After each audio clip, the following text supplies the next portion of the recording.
नमस्कार दोस्तों, स्वागत है आप सभी का आपके ही चैनल अंजू की रसोई में।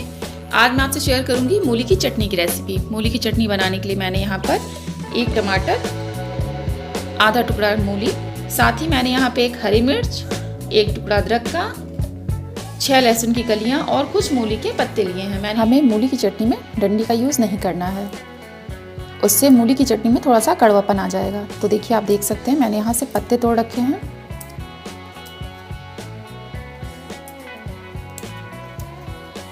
इस तरह से हमें सारे पत्तों को तोड़ लेना है। साथ ही मैंने यहाँ एक मुट्ठी हरी धनिया का यूज़ किया है, आधा कटा हुआ नींबू और स्वाद अनुसार नमक का।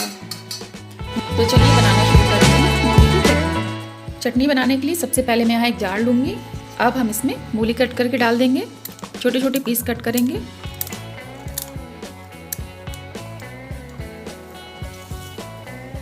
अदरक के छोटे छोटे पीस कर देंगे।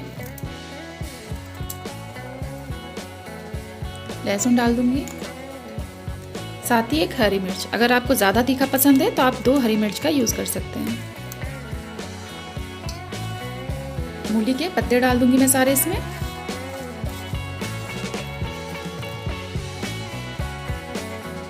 धनिया पत्ता 1 मुट्ठी, एक टमाटर कट करके डाल दूंगी,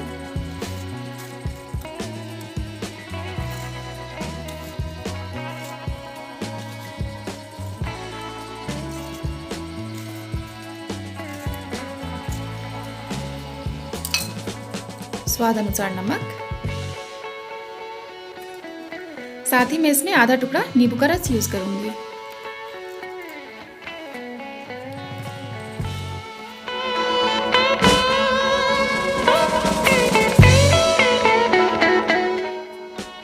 मूली की चटनी बनाने के लिए मैं इसमें आधी कटोरी पानी डाल दूंगी। अब हम इसका एक अच्छा सा पेस्ट तैयार कर लेंगे।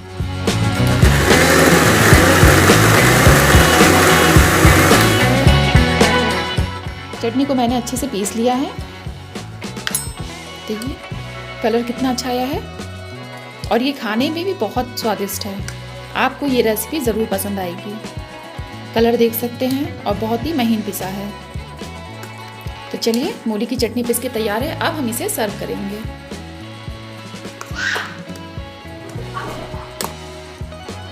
अब मैं इसके ऊपर से डालूंगी 1 चम्मच सरसों का तेल। ये छोटा सा चम्मच है। अगर आपको चटनी में सरसों का तेल का स्वाद नहीं पसंद तो आप इसे स्किप कर सकते हैं। तेल को हम अच्छे से मिला देंगे। हमारी मूली की चटनी बनके तैयार है। गर्मा गर्म पराठे के साथ आप इसका मज़ा लें।